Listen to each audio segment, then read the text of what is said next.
હર હર મહાદેવ, કેમ છો તમે બધા? તો શીલો ગોલ્ડ બોક્સમાં તમારું સ્વાગત છે. તો આજે આપણે કાઠિયાવાડી રીતે કોબીનું શાક દહીંવાળું બનાવવાનું છે. જો આ મેં 250 જેટલી મેં કોબી લીધેલી છે અને આપણે જે રેગ્યુલર કાપીએ એવી જ રીતે મેં કાપી લીધેલી છે અને ધોઈ પણ નાખી છે. હવે એના મસાલામાં મેં આ 2 નાના મરચાં છે એ આવી રીતે ઝીણા કાપી લીધેલા છે. પછી લીલું લસણ લીધું છે, એને પણ આવું નાનું કટિંગ કરી લીધેલું છે. અને થોડુંક આદું છીણીને લીધેલું છે અને એક સૂકું મરચું છે. આ લીલું લસણ તમારે ન લેવું હોય તો તમે સૂકું લસણ પણ લઈ શકો છો. અને આપણે ઉપર કોથમીર નાખવાની છે. અને આ થોડુંક વાટકીમાં મેં દહીં લીધેલું છે અને એના બેલેન્સમાં થોડીક અમથી ખાંડ લેવાની છે, ચપટી. આ મારે મીડિયમ ખાટું દહીં છે, બહુ ખાટુંય નથી અને બહુ મોળુંય નથી. અને આમાં બધો મસાલો છે, મરચું, ધાણા જીરું, હિંગ ને હળદર. અને સ્વાદ મુજબ આપણે મીઠું લેવાનું છે અને જરૂર મુજબ આપણે તેલ લેવાનું છે. હવે આપણે આ તવીમાં જ બનાવવાનું છે શાક. કુકરમાં હવે ફીક્કું પડી જાય શાક. આમાં બનાવશો તો આનો ટેસ્ટ સરસ આવશે. હવે આપણે જરૂર મુજબ તેલ લઈ લઈએ. અત્યારે હું 2 પાવડા તેલ લઉં છું. તેલ આવી જાય પછી આપણે રાઈ એડ કરીશું.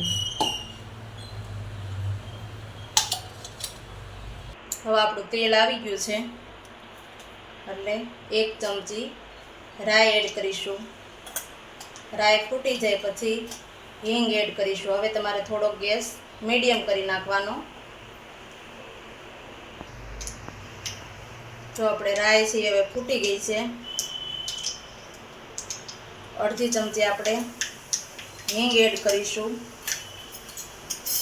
પછી આ લસણ, આદું અને મરચું એડ કરીશું.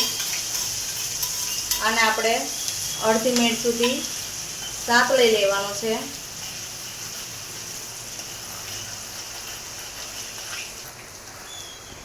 હવે આપણે લીલું મરચું નાખી દેવાનું. એને પણ આપણે અડધી મિનિટ સુધી સાંતળી લેવાનું છે તેલમાં.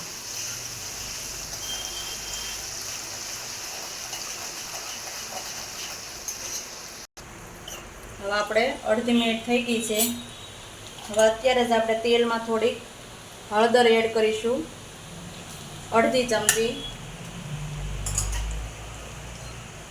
વ્યવસ્થિત મિક્સ કરી અને પછી આપણે કોબી એડ કરવાની છે. અત્યારે તમે જો હળદર નાખો તો કેટલો સરસ કલર આવી ગયો. હવે આપણે કોબી એડ કરી દઈએ.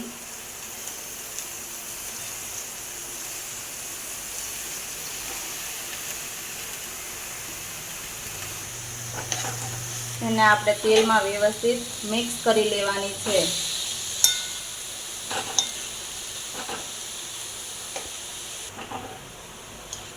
મિક્સ કરીને આપણે હવે 3 થી 4 મિનિટ સુધી આપણે તેલમાં સાંતળવાની છે. પછી આપણે દહીં એડ કરીશું એટલે કોબી છે ને વ્યવસ્થિત ચડી જાય. હવે કોબી ચડે ત્યાં સુધીમાં આપણે દહીંમાં આપણે મસાલો એડ કરી દઈએ. આમાં થોડુંક આપણે મરચું એડ કરી દઈએ લાલ, થોડી હળદર, થોડું ધાણા જીરું પાવડર અને પછી વ્યવસ્થિત મિક્સ કરી લઈએ. મીઠું આપણે કોબીમાં નાખશું એટલે આમાં કાંઈ મીઠાની જરૂર નથી. જો આપણે 3 થી 4 મિનિટ થઈ ગઈ છે. અડધી કોબી તો આપણે તેલમાં ચડી ગઈ. જુઓ, જેટલી વધુ હતી એટલી તો આપણે થોડીક ઓછી થઈ ગઈ છે. હવે આપણે સ્વાદ પ્રમાણે મીઠું એડ કરીશું.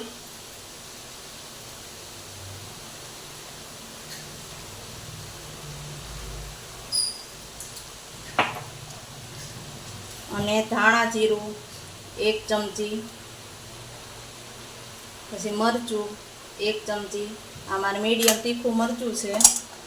અને થોડીક ચપટી આપણે ખાંડ લીધી છે. હવે બધો મસાલો આપણે વ્યવસ્થિત મિક્સ કરી લેવાનો છે અને 1 મિનિટ સુધી ચડવા દેવાનો છે. જો આપણે કોબી છે એકદમ ચડી ગઈ છે. જો તેલ પણ છૂટું પડી ગયું છે. હવે આપણે દહીં એડ કરી દઈશું. દહીં નાખો એટલે હવે તમારે કંઈ પાણીની જરૂર નથી. આ દહીંવાળું શાક બહુ જ ટેસ્ટી બને છે અને એમાં પાછું આ તવીમાં કે તપેલીમાં બનાવો તો એકદમ ટેસ્ટી બને છે અને સ્વાદની તો વાત જ નહીં કરવાની, એટલું સરસ લાગે છે આ દહીંવાળું કોબીનું શાક. હવે આપણે આ દહીંમાં જ તે 3 થી 4 મિનિટ ચડવા દેવાનું છે. જો આપણે હવે તેલ પણ છૂટું પડી ગયું અને દહીં પણ વ્યવસ્થિત કોબીમાં ભળી ગયું છે, કોબી ચડી ગઈ છે. હવે આપણે ગેસ બંધ કરી દઈએ અને ડીશમાં કાઢી લઈએ. હવે આપણે ઉપરથી કોથમીર એડ કરી દઈએ. તો કાઠિયાવાડી રીતે આપણે દહીંવાળું કોબીનું શાક તૈયાર થઈ ગયું છે. તો દહીંવાળા કોબીના શાકની રેસીપી તમને કેવી લાગી એ મને કોમેન્ટમાં જરૂર કહેજો. લાઈક કરો, શેર કરો, સબસ્ક્રાઈબ કરો અને બેલ આઇકન જરૂરથી પ્રેસ કરજો જેથી તમને નવી નવી રેસીપીની નોટિફિકેશન મળતી રહેશે. તો મહાદેવ.